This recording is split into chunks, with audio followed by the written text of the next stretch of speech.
On a chilly autumn evening in a sprawling Midwestern city, Officer Bradley Davis cruised the rain-slicked streets in his battered patrol car.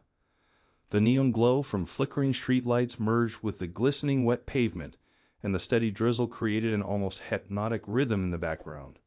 For Bradley, a man whose uniform had long been a symbol of authority and, increasingly, a shield for his deep-seated prejudices, the night promised nothing more than another routine shift.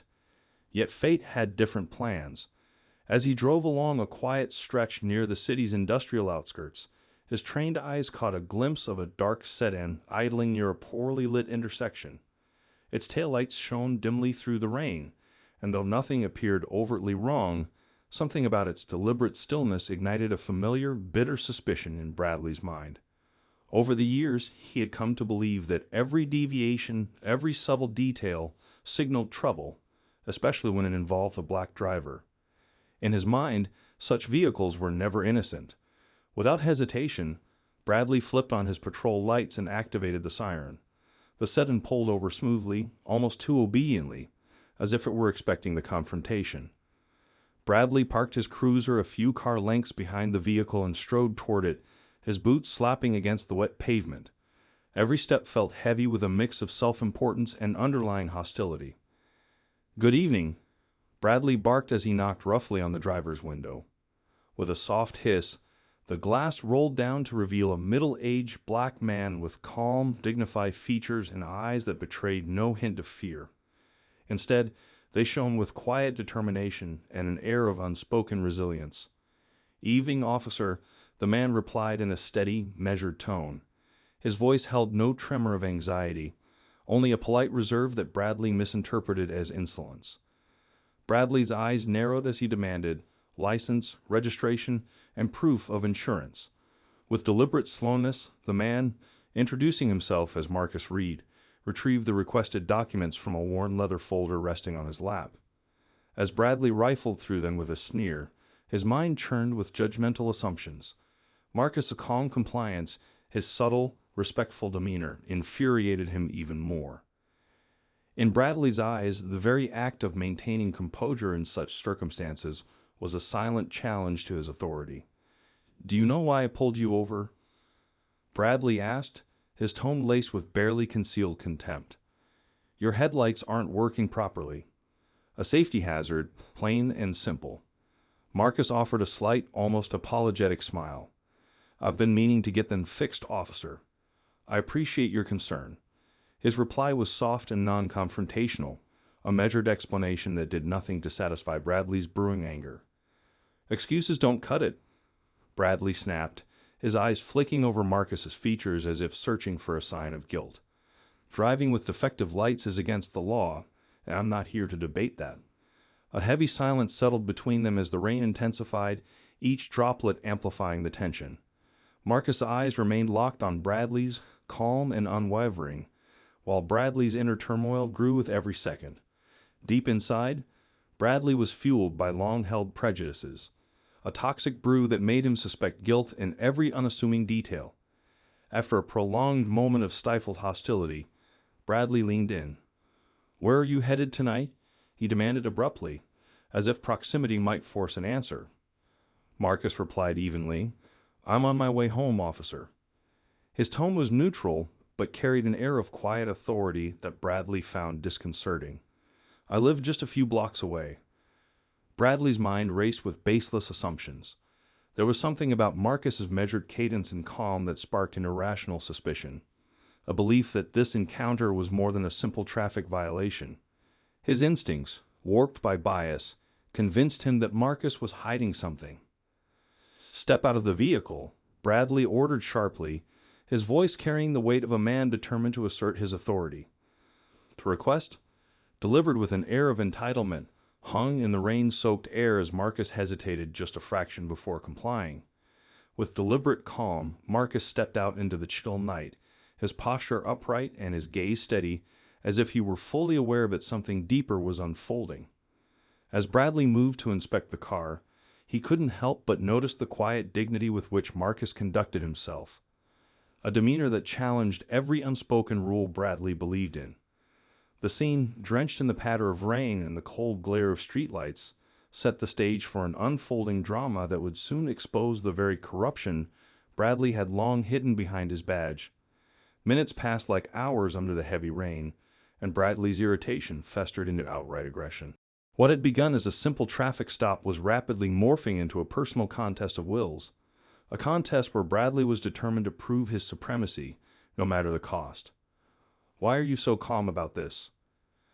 Bradley demanded as he circled the setting again, his eyes never leaving Marcus's composed figure. "Aren't you even a little worried?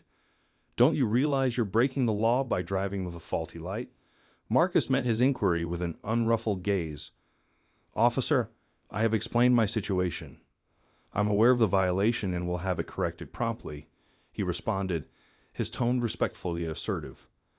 There was no trace of fear, only the steady confidence of a man who knew his rights and responsibilities. Bradley's anger, fueled by years of unchecked prejudice, boiled over. In a rash, impulsive move that would soon haunt him, he produced a pair of handcuffs from his belt. "You leave me no choice," he spat. "I'm placing you under arrest for resisting law enforcement and obstructing my duties." The words echoed through the empty street, heavy with injustice. Marcus' eyes widened slightly, not in fear, but in quiet resolve. "Officer Davis, you have no legal basis for that arrest," he said calmly, his voice carrying an unmistakable firmness. "I am fully compliant with your requests." Bradley's face flushed with anger and humiliation. "Don't you dare lecture me," he growled, his hand tightening around Marcus's arm in a forceful grip. "I am the law here. You're testing me, and you'll regret it."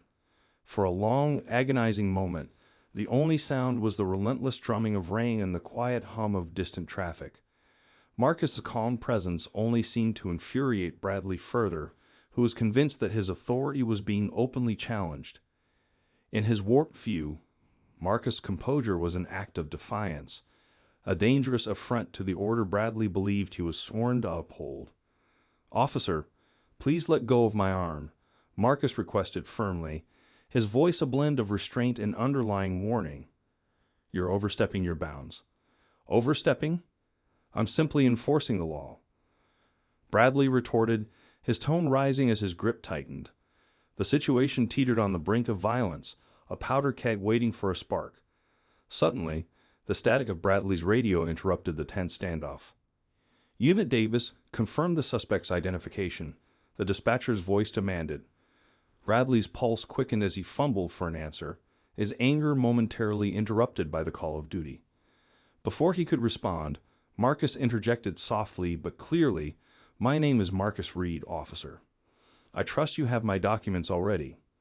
His measured tone and unyielding gaze carried an unspoken message. He was not to be trifled with. For a fleeting moment, Bradley's inner doubt crept in. The relentless downpour and Marcus's steady composure forced him to pause, a pause that proved fatal to his carefully constructed facade of authority. Unbeknownst to Bradley, a silent witness had been recording the entire exchange on their smartphone, a bystander whose presence would soon turn the tide. Determined to reassert his dominance, Bradley sneered, "I don't care about your identity. You're in violation, and you're going to pay for it." His words dripped with arrogance and cruelty, fueled by prejudice that had hardened over years of unchecked power. Marcus' calm did not falter. "Officer Davis, have you activated your body cam?" he asked coolly, eyes locking onto Bradley's with a challenge that resonated deeply. It would be in your best interest to record this interaction accurately. The question, simple as it was, struck Bradley like a blow. For a moment, his grip slackened, and the rain seemed to blur the edges of his vision. In that brief lapse, a bystander stepped forward from the shadows, a young community volunteer known to frequent the area, holding up a smartphone pointed directly at Bradley. The volunteer's presence was a silent protest against the injustice unfolding before them. "You heard him," Marcus said, his voice low yet resolute. "Your actions are being recorded for all to see. Do you understand the gravity of your abuse of power?" The words, imbued with quiet authority, resonated through the rain-soaked night. Bradley's face contorted with a mix of rage and disbelief as he realized that his attempt to intimidate had been undermined by technology and the vigilance of an ordinary citizen. His internal monologue, once filled with blind arrogance, now churned with a dawning realization that he had crossed a line from which there was no easy return. In the ensuing moments, the sound of sirens in the distance signaled that additional units were en route. Bradley's eyes darted around, panic seeping into his features. His once impenetrable facade was cracking under the weight of mounting evidence and the undeniable presence of accountability. The recording had already been uploaded to social media, its digital footprint growing by the minute and drawing the attention of community leaders, civil rights advocates, and local news outlets. "Officer Davis, let go of my arm immediately," Marcus repeated calmly, his tone now carrying the unmistakable weight of authority. "You're under arrest for using excessive force and for violating my civil rights." At that moment, the first of several arriving officers moved in, their expressions a mix of concern and determination. One of them, a senior officer known for her unwavering commitment to justice, intervened decisively. "Bradley Davis, step away from the suspect," she ordered, her voice steady and authoritative. Reluctantly, Bradley released his grip, stumbling backward as his colleagues surrounded him. The rain washed over the chaotic scene, each droplet symbolizing a cleansing force, one that would not allow the abuse of power to go unchallenged. As Bradley was handcuffed and led away, his protests drowned out by the insistent murmur of the gathered officers and onlookers, Marcus Reed remained standing by his vehicle. His expression was one of sorrow tempered by resolve, a quiet testament to the endurance of justice, even in the face of blatant prejudice. The recording continued to play on nearby phones and cameras, its digital evidence a permanent record of the night's events. In the weeks that followed, the incident ignited a firestorm of public outrage. The viral recording of Officer Bradley Davis's excessive force and racist behavior spread like wildfire across social media, sparking protests and calls for systemic reform within the police department. Community leaders, civil rights organizations, and local media rallied together to demand accountability, a chorus of voices determined to see justice prevail. An internal investigation was launched immediately. High-ranking officials within the department, under intense public scrutiny, vowed to address the pattern of abuse and bias that had long been allowed to fester unchecked. The evidence against Bradley was overwhelming. Clear video footage, multiple eyewitness testimonies, and an internal memo revealing a history of similar complaints against him. Every piece of evidence painted a damning picture of a man who had abused his power repeatedly, all while hiding behind the guise of enforcing the law. During the hearing, Marcus Reed was called to testify. With dignified composure, he recounted the events of that rainy night, his voice calm and precise as he detailed every moment, from the initial stop to Bradley's aggressive grip and the subsequent arrival of additional officers. His testimony was supported by the digital recordings and by statements from numerous bystanders who had witnessed the unfolding drama. The courtroom, filled with journalists and community members, buzzed with anticipation as the weight of Bradley's actions was laid bare before the public.